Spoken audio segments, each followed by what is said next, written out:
Hello बच्चों, कैसे हो आप?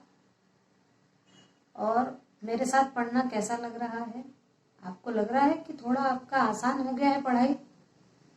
तो अब एक बार मेरा वीडियो सुनने के बाद याद भी करिए उसी दिन, यानी आपको फाइनल एग्जाम्स में ज़्यादा दिक्कत नहीं होगी। अच्छा, एक बात और मैं कह रही हूँ कि यदि आपको पिछला वीडियो देखने के बाद कुछ प्रॉब्लम्स हो, कोई बात समझ में ना आई हो, तो आप कमेंट बॉक्स में ज़रूर लिखिए। मैं प्रयत्न करूंगी कि आपके सब प्रॉब्लम्स सॉल्व कर दूं। ठीक है? और आप मेरे 11th के वीडियोस भी देख रहे हैं ना? अपने ज़्यादा से ज़्यादा दोस्तों को बताइए, मेरा चैनल देखने का आग्रह करिए, आप भी सब्सक्राइब करिए, दूसरों को भी सब्सक्राइब करने बोलिए। मेरे वीडियो अच्छी लग रही होगी तो लाइक करिए, शेयर करिए और कमेंट ज़रूर करिए। और पूरा वीडियो देखिए, क्योंकि आधा देख के समझ में नहीं आएगी बात पूरी, तो वीडियो हमेशा पूरा देखना चाहिए। ठीक है?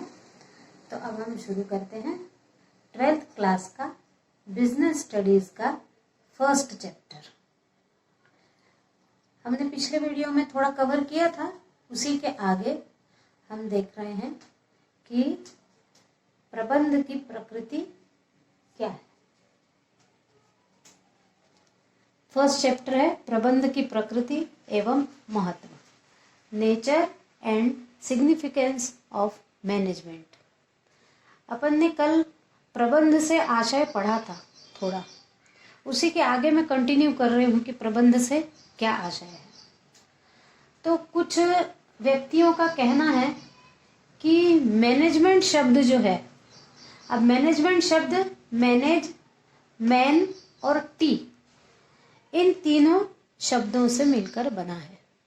इधर हाँ, ये जो मैनेज का मतलब कि व्यवस्थित करना, मैन यानी मनुष्य के द्वारा, और टी यानी टेक्टफुली, टेक्टफुली यानी कुशलता पूर्वक। तो मैनेजमेंट का अर्थ हुआ व्यक्तियों से कुशलता पूर्वक काम लेना, यानी एक ऐसा व्यक्ति मैनेजर कहलाएगा जो अपनी नीतियों के माध्यम से दूसरे व्यक्तियों से अच्छी से काम करवा ले, वो कहलाएगा, वो व्यक्ति मैनेजर कहलाएगा और उसकी पूरी नीतियां मैनेजमेंट कहलाएगी। अब कुछ व्यक्तियों का कहना है कि जो प्रबंधक है, यानी जो मैनेजमेंट करता है वो मैनेजर, और मैनेजर यानी प्रबंधक। ये प्रबंधक जो है वो स्वयं कार्य नहीं करता, वो कार्य करवाता है, स्वयं नहीं करता, वो कार्य करवाता है। लेकिन ये बहुत नैरो माइंडेड लोगों का विचार है कि प्रबंधक स्वयं कार्य नहीं करता है, करवाता है। लेकिन यदि ब्रॉड माइंड से उसको देखा जाए तो यदि सफल उद्योग बनाना है तो प्रबंधक को भी सारे साथियों के साथ मिलकर कार्य करवाना पड़ता है। वो वैसे बैठे बैठे कार्य नहीं करा सकता कि वो कह दे मुंह से और बाकी सब लोग लग जाएंगे। बाकी सब लोग लग जाएंगे क्योंकि वो मैनेजर के नीचे के पोस्ट के हैं, उनको अपने मैनेजर की बात सुनना पड़ेगी। लेकिन वो लोग उतना मन लगा के काम नहीं करेंगे जितना मैनेजर यदि स्वयं भी उस काम में जुट जाए। तो जो रिजल्ट प्राप्त होगा वो अकेला मैनेजर बैठा रहे, कोई काम ना करे और उसके पूरे साथी काम करते रहे, तो जो रिजल्ट मिलेगा वो कम मिलेगा। तो ब्रॉड माइंड से यदि विचार किया जाए तो सफल उद्योग के लिए प्रबंधक सबके साथ मिलकर कार्य करता है। यानी ऐसा नहीं है कि प्रबंधक बैठा रहेगा, प्रबंधक भी कार्य करेगा और सब लोग भी मिलकर कार्य करेंगे, तभी वो उद्योग सफल होगा। ठीक है? अब हमको ये देखना है कि प्रबंध एक प्रक्रिया है जिसका कार्य समाज को न्यूनतम लागत पर श्रेष्ठतम वस्तुएं आधारभूत तत्वों के सहयोग से प्रदान करता है। अंत में हम क्या कह सकते हैं प्रबंध के लिए या मैनेजमेंट के लिए, कि प्रबंध एक ऐसी प्रक्रिया है, वो ऐसी क्रिया है जिसका कार्य समाज को न्यूनतम लागत पर, यानी अब प्रबंध जो है वो किसी न किसी उद्योग के साथ या व्यवसाय के साथ जुड़ा रहेगा, तो कम साधन न्यूनतम लागत पर, यानी जो भी साधन संसाधन उपयोग में लाए जा रहे हैं उनके ऊपर कम से कम खर्च करके श्रेष्ठतम वस्तुएं प्राप्त करना। श्रेष्ठतम वस्तुएं यानी कम संसाधनों का उपयोग करके अच्छी से अच्छे क्वालिटी की वस्तुएं बनाना और आधारभूत तत्वों के सहयोग से प्रदान करना।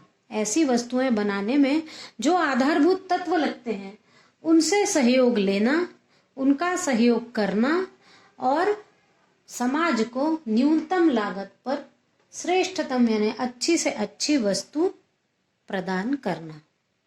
ये एक प्रबंध की प्रक्रिया है। अब देखिए, इस प्रबंध की प्रक्रिया में 7 M बहुत महत्वपूर्ण तत्व हैं प्रबंध के।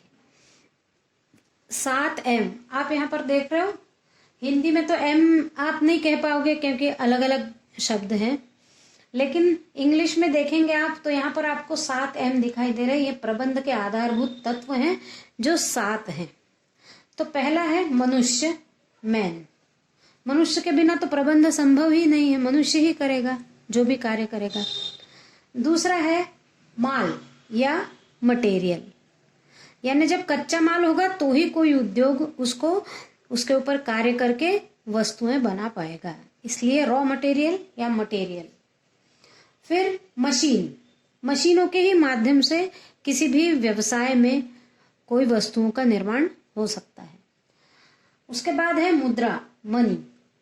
मुद्रा के बिना तो कुछ भी संभव नहीं है। हम जो कच्चा माल भी उद्योगों के लिए खरीदेंगे मटेरियल, वो भी मुद्रा के बिना नहीं खरीदा जा सकता।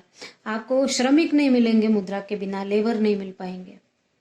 फिर है मेथड या विधि, यानी उस वस्तु को बनाने की एक कोई विधि होगी जिस विधि को फॉलो करना पड़ेगा, वो विधि यानी मेथड। और फिर है बाजार, बाजार यानी मार्केट। मार्केट के बिना तो कुछ नहीं हो सकता। यदि कोई भी व्यवसायी किसी भी वस्तु का निर्माण करे लेकिन वो यदि बाजार में बिके ही ना तो वो निर्माण ही क्यों करेगा, है ना। तो बाजार यानी क्रय विक्रय का स्थान। जब तक क्रय विक्रय का स्थान नहीं होगा ये प्रबंध की कोई आवश्यकता ही नहीं होगी। फिर है क्षण या मोमेंट। मोमेंट यानी कोई समय या पल। समय भी मायने रखता है। किसी भी उद्योग में प्रबंध के लिए समय सबसे बड़ा महत्वपूर्ण तत्व माना जाता है।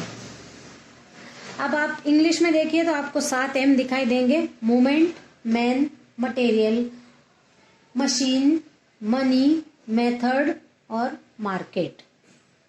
ये 7 M आधारभूत तत्व हैं प्रबंध के। प्रबंध इनके बिना कुछ भी नहीं कर सकता।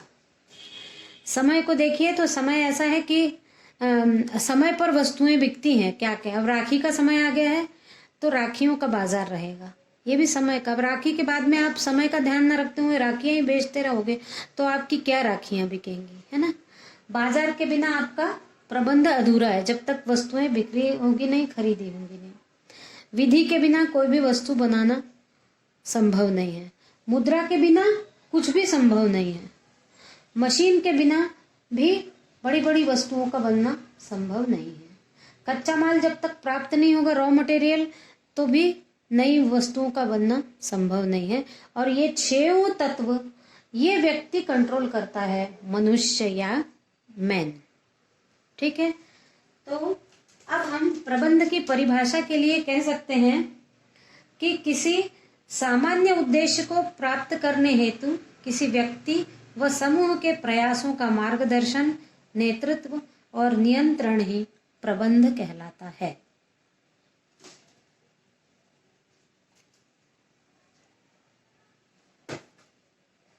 इस वीडियो में इतना ही।